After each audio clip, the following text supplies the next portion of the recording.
Welcome everyone, Dr. Thor here. Get ready for Gnosis. Well, I'm continuing the saga of Bruce Lee. There certainly is a lot of interest in him for one reason or another.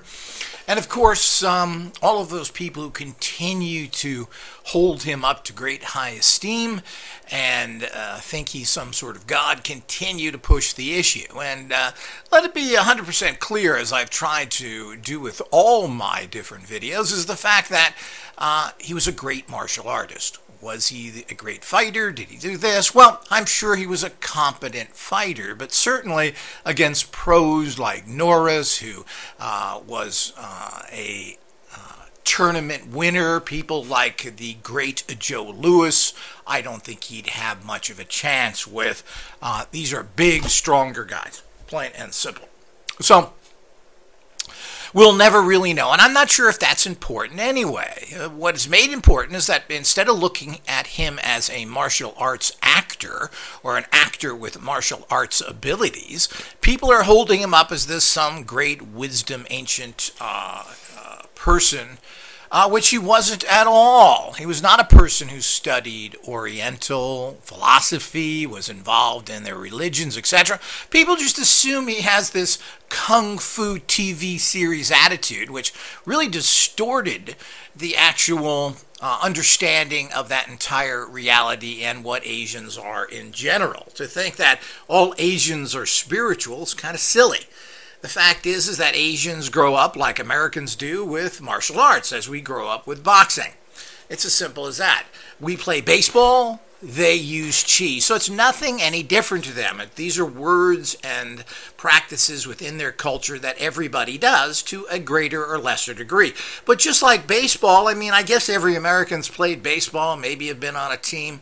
But, you know, very few people know much about it or are that good at it. Certainly, I don't know how much that carries into adulthood other than sitting there drinking beers and watching a game. So we need to understand that. There certainly is no great philosophical hierarchy in terms of this is the advanced wisdom of Asians in general. This is a title given to them, just like we see in samurai movies of the honorable samurai, when they were just a bunch of butchering murderers, as is typical, unfortunately, of the entire Japanese culture if you look at their history. Their history is of butchering, torturing people, just very similar to those of Western Europe in terms of the Germans, who have an entire history of nothing but butcher and murder. The problem is, so does most everybody else. It's hard to say, is there any good people or not? But certainly, a few cultures tend to stand out where their entire history is.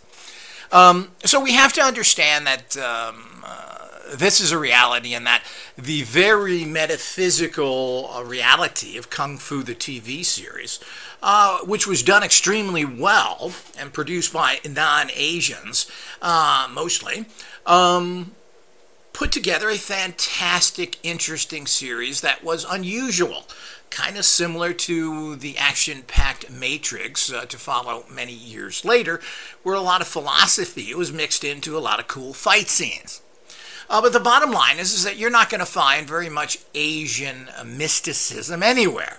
As a person who grew up in Los Angeles, which has a huge Asian community, I, at one time, and I'm not sure when that was, I think it was the 80s exactly, then I went around to probably 50, 60 martial arts schools looking for somebody who had a more philosophical training. And I went to all different Taekwondo, I went to Kung Fu places, and all that stuff, when you really got down to it, I said, well, this is all great and everything else, but I mean, what about all the mental? Oh, that comes later. The mental stuff comes later. First you learn how to kill and beat and do all the stuff and pay us lots of money. Well, you know, I never found any of them. I watched their classes. They were nothing more than a military class. There's no difference between learning from these kind of people or even the Kung Fu schools of today in China and kind of going to boot camp. They spend long hours of training in a very militaristic manner. And do they encompass a little more mental things than you get in the Marine Corps? Well, yes, but the Marine Corps considers the mental going on while you're doing the physical. So while you're charging and fighting, you're developing that certain mindset. While other schools tend to say, well, let's calm down and develop that mindset separate from the practice. But in the bottom line is there's very little difference. And what turned me off to martial arts is just that. I went to numerous teachers, and basically this was nothing more than boot camp. And I didn't really find that overly attractive. I was looking for something a little bit more. They didn't really teach you breathing. They didn't teach you mental focus, katas, fake punching in funny little outfits. And don't remember, you get in fight, you tell enemy, very simply, I must go home, put on gi, take off shoes, and put belt on, then we fight. Yeah, that's how the real world is. Not to mention the fact they didn't really teach real fighting or street fighting. They didn't teach the fact that, few people fight alone. This isn't a bad Western where you go down the center of the street, mano a mano, man against man. You know what they did in those days? They shot you in the back. Their buddies went behind you with rifles and shot you. You think people faced each other? This is a fantasy produced through dime novels and goofball movie producers who made it look good. The bottom line is it doesn't work like that. Anybody who's been in a real fight understands the brutality really of it. And the fact is that a lot of it has to just plain and do with physicality. Big dudes are hard to fight. Big dudes have an advantage because it's muscle against muscle. That's why weapons were invented. You ever hear about that, people? Weapons, knives, bullets. Oh, yeah, that hurt. No. We're just fine. It's just how fast you are. That really... This is such nonsense. I've heard this, and I have to wonder if these people... I don't really wonder. They've really never been any kind of fights. So the whole idea is when you go to these idiots that teach you this stuff, it's really very hollow, even though, of course, you can learn some basic fighting. I don't know really how effective that would be on the street, certainly against nobody who is very skilled. And, of course, you're never going to be fighting alone. There's going to be 2 or 3 guys that are going to jump in and attack you. That's how bullies work. That's how everything works. So... right up to modern military and police departments, they don't fight mano a mano. They get gobs and groups of people to overwhelm you. That's how it's done in real life. So going into all that stuff and having the false understanding, because you live in an urban fantasy, people, I keep saying that, and that's what it is. You think certain things are right because you've been told that by mama, daddy, and the media. Oh, this is good. It is? Yeah, like the Kardashians or brainchilds, they probably all graduated with degrees. And even if they did, I mean, this is what people watch. So this is all the kind of stuff you've been told. Certain cars are great, certain this, certain that. German beer is good. Well, you don't know anything about beer, do you? German cars are basically crap as well, but you think they're good because you've been told that. So it's all the part of this urban legend you're living in. Certain things are just statements of fact, and that's what it's all about. Now, that's one thing. So this whole idea of this whole image created about what Asians are and everything else, people know nothing. I've been to Asia. I spent some time there in Japan and Hong Kong, and really not enough to get any really feel for anything. But I kind of understand the society and so forth. The whole idea is there's always mystical people that have special abilities, and you're not going to find them in the business sections of Hong Kong or Tokyo. You have to seek these people out, and frankly, they're not very interested in talking to Westerners. So, nobody really likes anybody around the world, and certainly white Americans or white people in general aren't looked at very favorably. People are jealous. They consider you a robber baron, etc., which of course really isn't true. But, Americans who come from a very mixed society are used to basically learning from each other and working with each other, don't understand the fact that you are hated wherever you go. Plain and simple. That's the way it is. That's the way all towns are. So the point is that it all sucks. So, but you don't know that because you live in a legend. made up by other people that you believe in. This is the same thing you do with every belief system that you have, particularly religion. Religion isn't something you discovered. Religion is following somebody else's belief. Spiritualism is making direct contact. So that's where you live in a religion of everything. Somebody else told you something, wrote it in a book, and that's how life works, right down to all of our so-called physicists who are basically repeating what are in books. So none of it's really been proven, ever. So this is what we have to understand as that. So with that preference here, let's move into this amazing work done by quite an amazing guy. Now, when I read books, I always like to try and find out, well, who is the author? And what is their axe to grind? What is their background? Can they interpret the subject matter properly? You know, it's like IGOS's occult translations done by Robert Blanchard, an expert linguist, but he was also an expert occultist. So when he translated an old grimoire, he understood what the meaning was. You can't translate word for word. You can't do that almost in any language. You can do that somewhat with Chinese because it's similar to English, and English because words mean something specific. Now, this isn't true when you start using any kind of European languages, which are more descriptive, and something may say one thing and mean something completely different based on the culture. So it's very important to know whom the translator is. Well, who is this guy who wrote this book? Now, this really is the book is called Bruce Lee, A Life by Matthew Polly, P-O-L-L-Y. This was published in 2019, I believe, and is 650 pages. This is really the definitive work. Now, I'm still going through the end of this book. I purchased it recently from Amazon and got it on Kindle so I can listen to it as well as read it. And it's quite an exhaustive work. Now, what I like about this book the most is that it appeals to me as his writing style.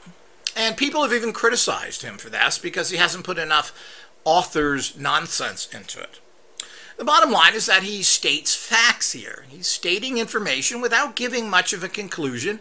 He's stating what was told to him, and he did quite a bit of interviewing. Apparently, lots of people who knew Bruce Lee, classmates, family that's still alive, including his wife and his daughter, who obviously his son was murdered.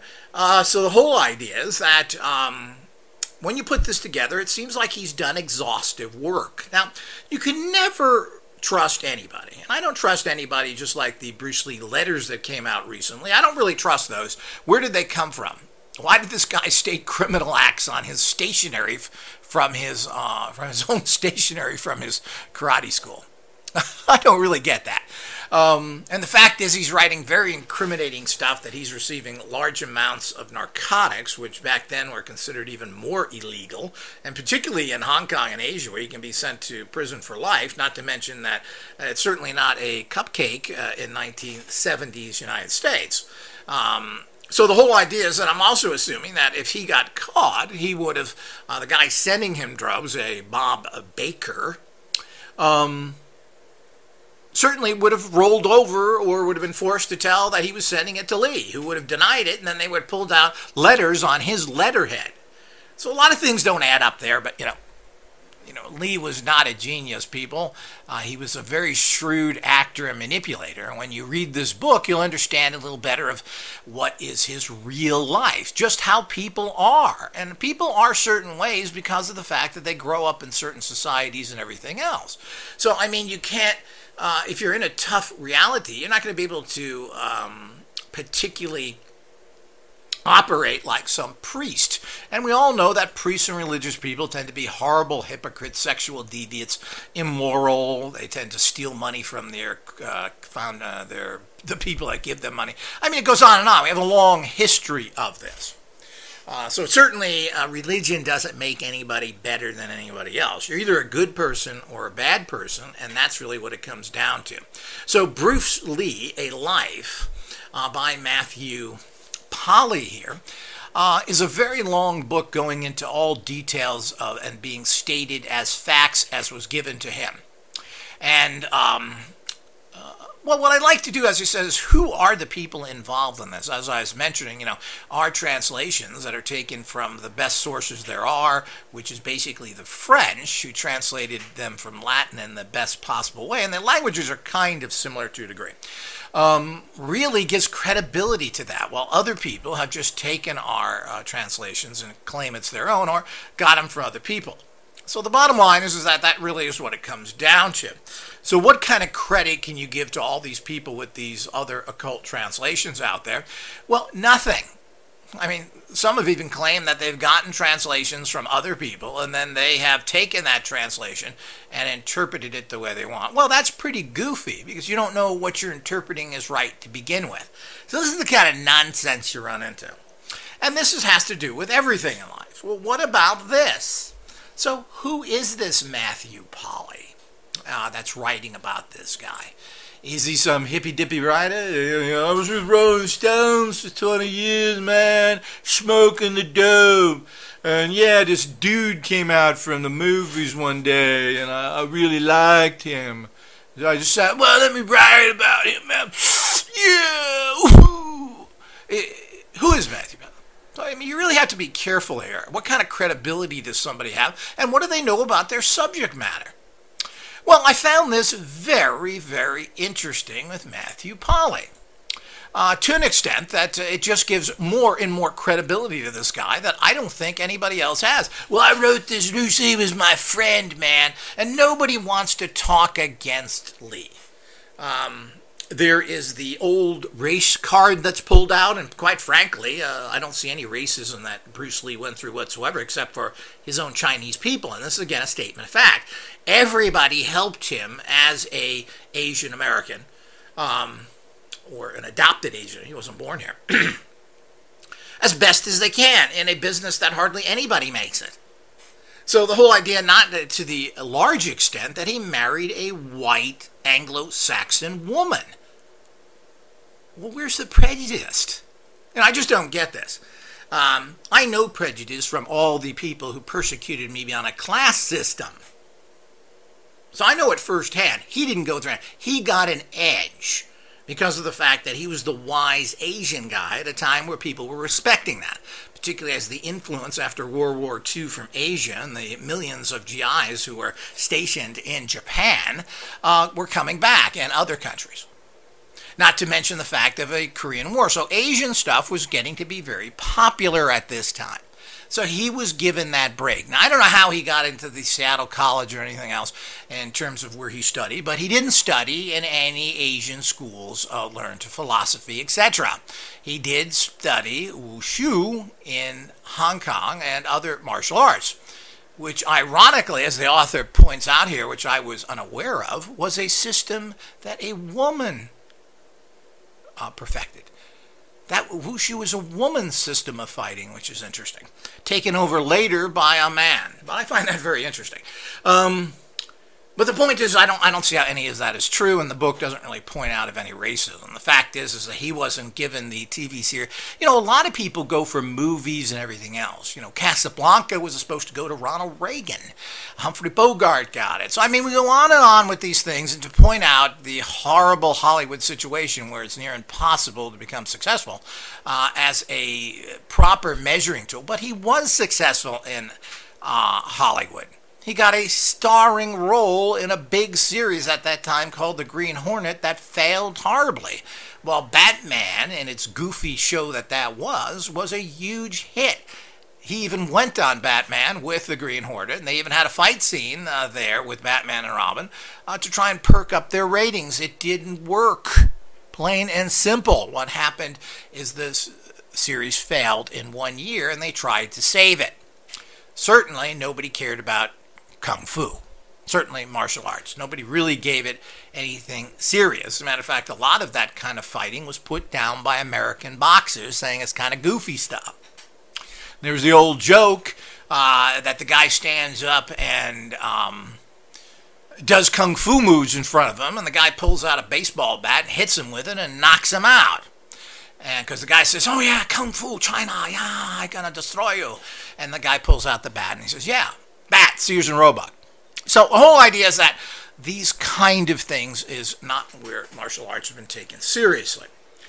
So there's an awful lot to look at here, but of course most people are just the same prejudiced idiots that just want to hold up a fake people. But that's why society all sucks. You follow your comic book religions, your comic book gods, and you keep in a very corrupt system that you keep supporting because you're kind of stupid.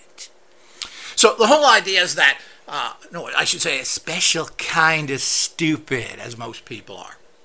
So the whole idea is that, so there wasn't any of that, and there's really nothing showed in this. You can take whatever you want of the fact of a TV series going to a guy who could speak perfect English when a guy who couldn't speak well and may not have been thought that would be accepted as much as Hollywood has always been doing, putting white people with fake eyes on to look like Asians.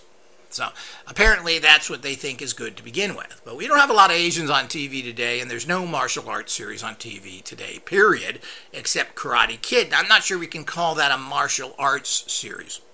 Many have been tried, and they've almost all, well, they all have failed. Only martial arts made it for 3 years. Martial law made it for 3 years with Sammo Hung, which was a great show, but certainly wasn't a huge hit. So the whole idea, other than that, we have nothing, and there's nothing on right now except Karate Kid, which is basically something that middle-class America relates to. It really is nothing Asian to it, especially since the Mr. Miyagi character has been eliminated, which is kind of sad. So there's no philosophy in the Karate Kid now at all, except good guys against bad guys, the ego thing. And it's a great show for what it is, but it ain't no philosophical show, and it ain't no kung fu, etc. And the fight scenes are surprisingly good from people who are not martial artists. But who is this guy? I keep diversing a little bit, but there's an awful lot to cover here, but I'm going to try and keep it as brief as possible, haha. So who is Matthew Pollock? This is what impressed me about the book and why I give it credibility on several things. First of all, he graduated from Poquika West High School, so, in the United States. He then, from there, went to Princeton University. So we need to understand a few things here. First of all, this guy, obviously, Poquika, Kansas here, I'm assuming. I'm pronouncing that right. For some reason, that's slipping my mind. But regardless, so obviously he was Highlander. You can't get into Princeton unless you have a lot of money and have a very high grade average, and usually other things that go with that. So getting into Princeton, who rejects 80% of their 80 to, well, I think, what is it, 95% of the applicants now? And of course, this was back in '92, but it's been a similar situation. So it's not easy to get into Princeton. It's also very expensive, even though I guess they have lots and lots. If you're qualified enough, they let you in the school for free and they pay for everything. People don't leave Princeton with any bills. This is another, the only you get that is from crappy schools where you end up having to pay for it. It doesn't happen, and there's alumni that pay for all the other people that go there as well. So this is another dirty little secret people don't know about. But the point is, he got into Princeton. He must have been an outstanding person to do that. Must have come from a good family, because generally your families don't care about going to good schools unless they also went to good schools, which is so typical. Well, so I think that's very important to understand. So we know that this person is at least skilled writer. He went to one of the top universities on the planet. Princeton must be in the top 10 of schools. Many people have gone there. Incidentally, or ironically, it's one of the top psychic researcher schools, or it used to be the Princeton Engineering Lab. Very interesting. So he all of a sudden he's going to Princeton and decides that he can just take time off and takes a leave of absence from them. What does he care? He's smart. He can easily get his degree. And but it tells us again about his socioeconomic background. Now, I don't know where the money came from, but it did. So apparently, and he's written several books on non-fiction martial arts as well. This is a non-fiction book, of course, as well. But all of a sudden, he decided to go and train at the Shaolin Temple. So apparently this is something that he found interesting most of his life. This isn't something you just discover. And I don't know if something happened at Princeton or not, but most likely he was a child of Kung Fu TV series, was fascinated by this, and decided that he was going to do this. And apparently had the dough to do it. Go to China, etc. This possibility of doing this, particularly since they give you the actual amount monthly he was spending, is, and he did this at the age of 21, when he was legally able to do it, had all his rights in 1992. He decided to go train at the Shaolin Temple. Well, that's pretty impressive. If you're going to write about a martial arts master and a Kung Fu master or Sung Wei master, well, Wu Shuang, whatever the hell it is. It would be nice if you had a background in that. It would be nice if you understood the Asian culture, etc. I think that gives you a larger range to look at. You can interpret information that people talk about you. So if they talk about China and where he lived, he kind of has an idea about the Chinese culture. Now, you don't have that living in the United States talking to some guy at your local restaurant or somebody you went to school with. You don't get a lot from that. You have to go to a place. But what it says here, in exchange for $1,300 a month, he was allowed to stay and train with the monks. Now, I don't know if this was a normal thing. That's a fortune. Remember, this is 1992. This is equivalent today of at least $3,000 a month. So to pay that to the monks there, that's a huge amount of money even today. The average college professor in China makes $200 a month, from what I understand, if you're a high-level college professor. So he had a lot of money. Where did he get this kind of money per month to pay these people? Who was footing this bill? Mommy and Daddy? Well, it doesn't say he got a grant or anything else. He somehow had this money. Did he save this money? I don't know if he could save that or not. It's a lot of money.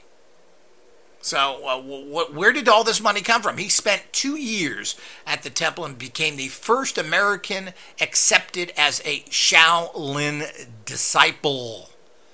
First American accepted, 1992. So they took him in. He did his job. They accepted him. He was the first. So this isn't just some, I write about Kung Fu, man. No, this guy is a. His experience included training 7 hours a day, 6 days a week, involving running, breathing exercise, calisthenics, Kung Fu, gymnastics. He became a formidable kickboxer and won a challenge match against a Kung Fu master from another province. So he even showed that he was a fighter and beat a master.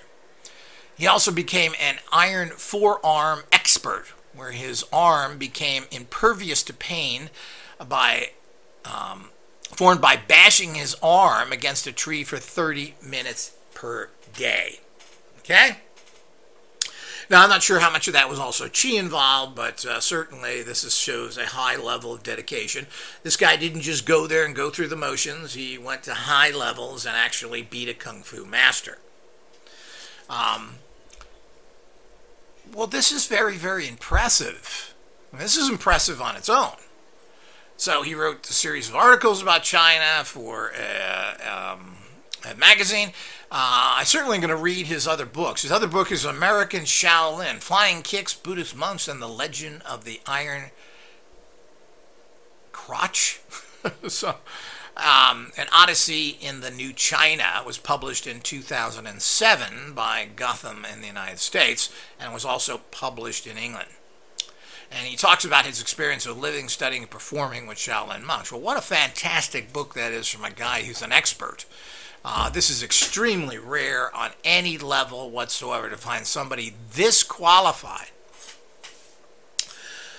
He also wrote another book called Tapped Out, Near Naked Chokes, Octagon, The Last Emperor, An Odyssey in Mixed Martial Arts, was published in 2012 by Gotham Books again. Polly writes of his experience as a middle-aged amateur in the MMM fighting arts. Another fascinating and popular area as of this time. People involved in that and have interest in it, which seem to be a lot of people. Certainly, this must be a fantastic book by a guy who, because he's 50 now. That's the age of him. Yeah, he's born in 1971. I guess that's after or just one Kung Fu, the TV series. So he must have grown up with a lot of reruns of that, watching them on television. So he's written these three main books, Tapped Out, Bruce Lee Alive, and The American Child. All great books. Anybody who wants to get into martial arts, I would think these would be fantastic. I mean, this is a guy who's done it. So this book was published in 2019. I think I mentioned that. So it's not too old here. And he's done years and years of research. It hasn't got much notable talk. Apparently, it was notified in Spanish in Mexico and other people that have stated this is a good bibliography. But he did years of research before actually publishing this. He's been studying Bruce Lee probably for 15, 20 years, getting all this information, and interviewed over 100 people, including his family. And I believe it from what's done. And his writing style seems to be very straightforward. He is stating facts. He's not stating things that were not told him. He's not putting in his personal opinion of either like or not. He's not glorifying him. He's stating facts of how he acted in school, what was going on, how it was in general. So it's quite fascinating how all this tends to come together here in showing a very particular lifestyle. It talks about his family, how his family was affected by World War II and the crimes, horrible war crimes that the Japanese are famous for, that they did in Hong Kong, that affected his father directly. You know, we forget about these things because he was born, I believe, in 1940, so at the height of the war, he was still pretty young. But what does young mean? You remember things at 5 years old, but his family certainly remembers all of it, and the atrocities that happened in Hong Kong, which are unbelievable. The Japanese went into hospitals and bayoneted people. They would kill people on the streets just for fun. I mean, this was noted in many things. It was noted particularly in the Bataan Death March, where the Japanese would just go up to big Americans, apparently particularly red-haired ones, and just cut their heads off with swords because they thought this was fun. So this is the kind of things, and they talks about it. He talks about the kind of effects of this stuff, etc. It's very fascinating because people forget about all this. So they forget about what happened and so forth, particularly stupid Americans who think that the world is perfect and that we should that we should be buddies with people who murdered tens, hundreds of millions of people, including our own, as psychotic Nazi traitors like General Patton did, saying how much he loved the Nazis, with the dead bodies of Americans still warm. This is the kind of psychotic stuff that Americans are known for, but I diverse. So the whole idea is this guy had a lot of money. How he had $1,300 a month in 1992 at the age of 21, since he didn't really come from a job. He came out of Princeton. So I don't know what the full story is there, and he probably writes about that in his books, and I will inform people as I read his other books about that as well. So very, very interesting. So I think it's important that we understand that what is stated in this book is coming from a guy who knows the scene. He knows the scene. I don't think he has any axes to grind. After all, he's a kung fu person. Could he not like Bruce Lee? Well, possibly. I frankly doubt that. I don't know if anybody dislikes Bruce Lee. Everybody who met him liked him. I tend to dislike him now because all his followers hold him up like he's some sort of Jesus figure, and it's not his fault that his followers are idiots.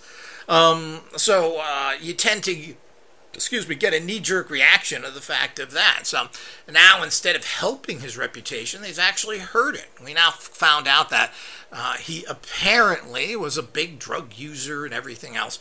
And, of course, the dirty, dark secrets never really tend to come out. Nobody really talks about the organized crime and the dark secrets that are carried on in this world, even when they're publicized. I mean, how many people understand that Jackie Chan has been harassed by the by the triads his entire career, to the point that he had to run out of the country and then almost got into a hand grenade duel with them, as well as a shootout. So the whole idea is that they were constantly bothering him, constantly wanting things from him, and he had to give in. And the actual problem with all this stuff and why the world runs is that when the police heard about this, they went after Jackie Chan for having weapons to protect himself. How typical. So this is how the game is played and always will be played. So he goes into a lot of details. I just said I'm not going to go into this. Read the book yourself in terms of what's going on here. But I think it's a fair portrayal. It shows the kind of person he was, the kind of student he was in his schools, how he operated, etc. I mean, it's interesting to note that Jackie Chan was thought to be kind of retarded and didn't make it through the first grade, which is kind of interesting again. And never got a really good education because of that.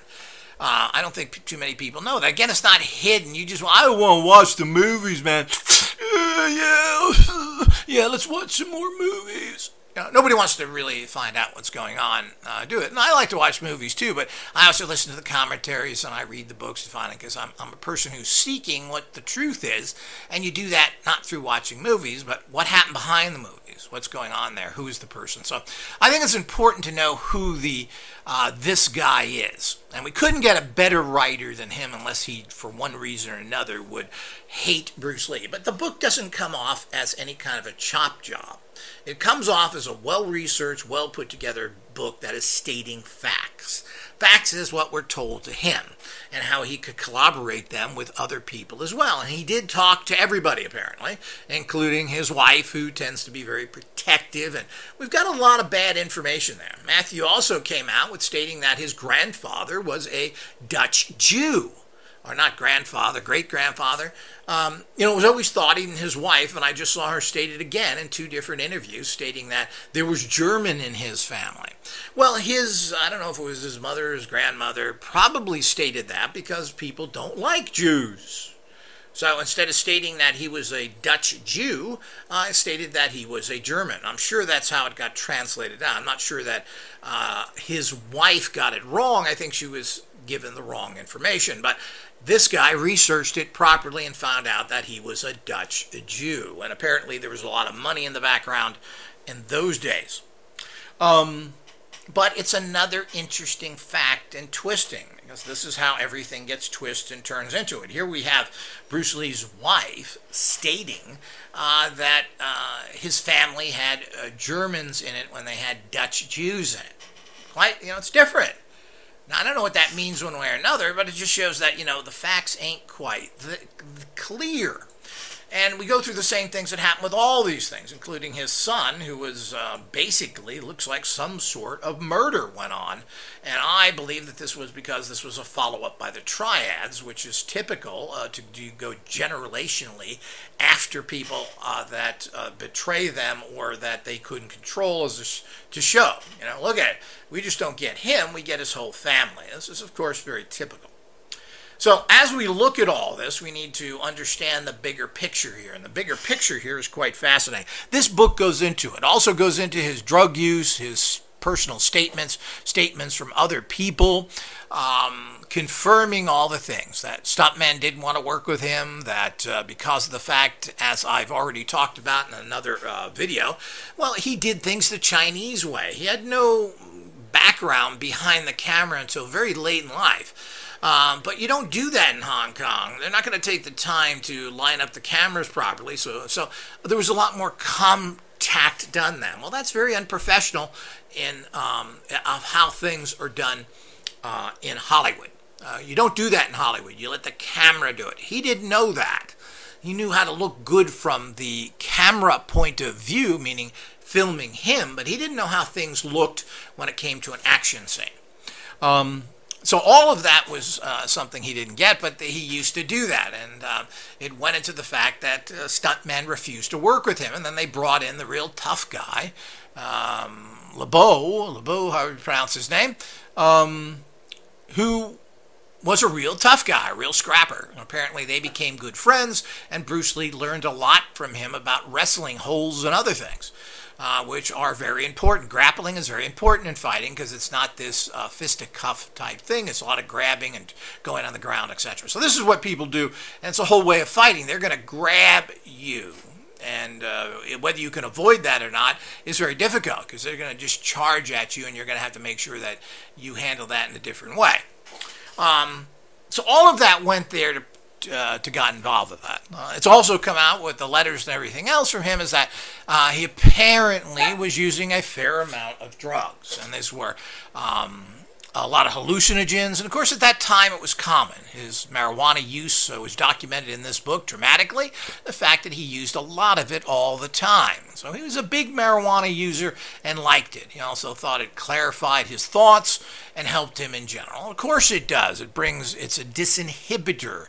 So it tends to help you at certain levels, help you to think a little clearer, as alcohol and just about most drugs do. That tend to be relaxant in nature. He also enjoyed, which was particularly popular at the time that he was living, hallucinogens. Psilocybin, I'm having trouble pronouncing that right. There's magic mushrooms, all this kind of stuff. So apparently he enjoyed that as well and thought this helped his clarity. But, he wasn't a great mystic. When you get messages from dope, from hallucinogens, they're very vague, poor, and contrived by your own consciousness. There's a debate whether it has much value whatsoever. Now, LSD used in a therapeutic way has been shown to help a lot of people with that have severe mental problems. This is different, though. But the bottom line is that you partying with it is not something I've seen has helped very many people long term. Maybe it's good the first time, maybe it's not. But he obviously was using this consistently. But that was also part of the times. I know people that were very active in that time, and they had very similar things. Everybody was smoking pot, everybody was using mushrooms and other things. It was quite common. I mean, groups of people would go into the forest, they would take LSD and other things, and mushrooms, etc., and they would get these experiences from it. Apparently, it's just another way of copying out. I guess it's like getting drunk and feeling good, or whatever it is that you do to alter your consciousness. So this was quite common. Is this terrible? Well, it's terrible if you're Kung Fu, like Master I learned in the temple, yeah, that you need to have your butt kicked, yes. You not leave me alone, I kick your butt. Because really that's what every Kung Fu episode was about. Now, the bottom line is that Kung Fu and the Kung Fu The Legend Continues, which I prefer the newer series, I thought was a fantastic TV series and really was mystical, had a lot of good fights in it. It took the regular Kung Fu to a much higher, more mystical level, which I really enjoyed. So anybody has to get a chance to see, what is it, Kung Fu The Legend Continues, really grab that. It's hard to get out there, but if you can find that series, well, jump on it. Great series. Good action and good philosophy. So the whole idea is that we were able to look at those type of things to see how things will manifest in today. So this is a good, fair portrayal of Bruce Lee, who created a career, knew what he had to do at that particular time, and did it, and put on an image. And I think we all have to understand that a lot of people do this. People put on images. What are they inside? Well, just like all the dopers, man, who think they took the hallucinogens and saw God, they are the same people they were before. So if you ain't good before you take that, you ain't going to be good afterwards. And it may help you a little bit, but all that stuff is ultimately just a narcissistic party you're on. So the bottom line is Bruce Lee knew exactly what he had to do, and he did quite well considering he came for nothing. He did go to college in Seattle. He studied philosophy there. He became known as the wise Asian guy, was smart enough to do that when he basically was kind of a street punk, a poor actor's kid coming from Hong Kong, but was able to get through that. Got himself a Western wife. I'm not sure. I've lived in Asian areas of Southern California and didn't know any Asians whatsoever. They don't tend to mix. You don't see any of them. The Asians stay in their communities and that, and they don't seem to go out. What's interesting in terms of racism is the highest income on average are Asians as racial groups go. Asians average $90,000 a year. White people, I think it's something like 60 or 70. And of course, blacks are at the very bottom of making money. So I don't know what that means. And obviously, certainly the level of racism against Asians seemed to me to be very tiny, but they stay by themselves and you rarely had. I had one Asian girl in my high school in the suburbs of Los Angeles. But there are entire communities of Vietnamese and Asians that are in different areas like Costa Mesa and Buena Park. These are places that are completely Asian now, and you don't hear anything from them, and people don't know too many Asian people. So they don't move around, unlike Mexicans and Hispanics, which are all over Southern California, and everybody knows them. And you see them everywhere, and you have friends and date them, etc. So the point is, this is very common, which people don't understand. So but he was able to do very well. So he took that, and he took his martial arts, which were new, and opened up studios, and was able to get I don't think he ever had a booming teaching business. And the Chinese told him, you can't teach anybody. You're not full Chinese, and you cannot teach non-Chinese Kung Fu. So this is what he ran into, and he was able to put together some students in different areas to a small amount. And I guess he made some money from that. Of course, it certainly was a way for him to train people and make money. And then, of course, he made sure he added to the fantasy that everybody's looking for, is that he studied philosophy so he could talk about it in a smart way. So, but none of this happened because he wanted to, because he was smoking the doobie and thinking about it. He applied himself. He went to college and played this game. He taught martial arts so he could get by, and ultimately turned this into a film career while nobody else could do it. There's millions of actors that went to studios to get jobs, yet he got a job over them. And I'll tell you right now, those millions of actors, probably 98% of them were white males, yet they didn't get any of those jobs. So he got a job. He got the job as Kato, which ironically did cast an Asian person in an Asian role, which is rare. He got other parts, and of course, even if he would have got Kung Fu, I don't think he would have done very well at it. And secondly, let's say he did as well as Carradine. Well, it only lasted 3 years. Did Carradine do anything after that? No, Carradine had to go back to doing Kung Fu stuff or martial arts stuff because that's what he was known for. He couldn't get other roles.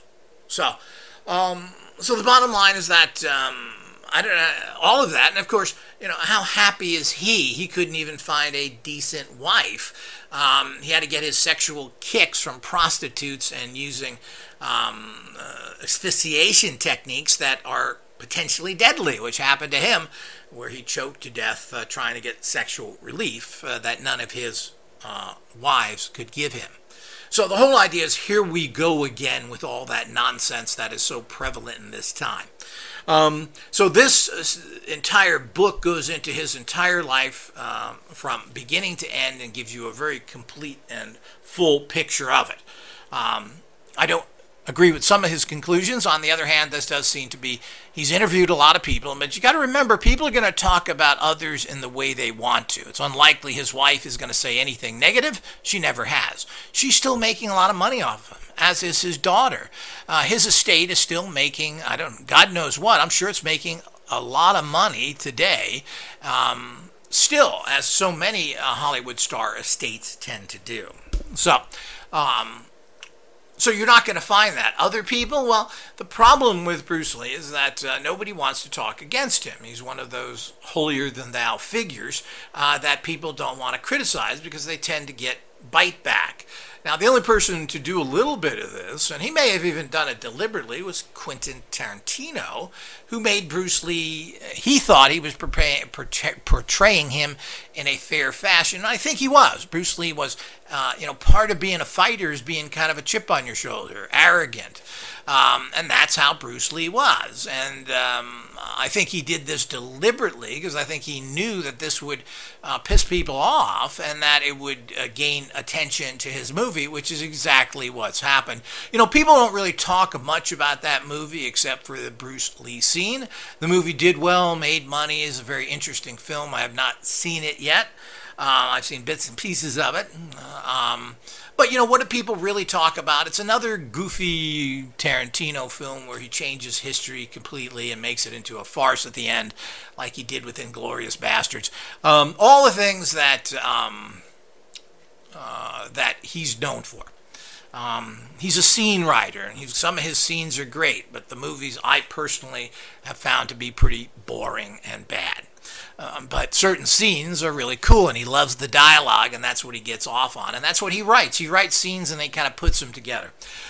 So with all that, we need to understand how these things work and how Hollywood works and everything else. It's not as cut and dry as this. People think that if you have great talent today, you just go to Hollywood and they make movies with you. It's just not true. They're great actors, great singers, great everything, and none of them, or hardly any of them, ever get employed by Hollywood. That's just the way it is. So if you want a fair, objective, and well-done book, this is it. I really consider this the definitive book on Bruce Lee, and everyone who has an interest in him should get this book so they get a real background of it. You know, don't listen to the naysayers. Don't listen to those that hold him up as a god. You know, get something that seems to be written in an objective manner and goes into great detail about his life and what is done by somebody who has credibility, and that all adds up this book. So I highly recommend it.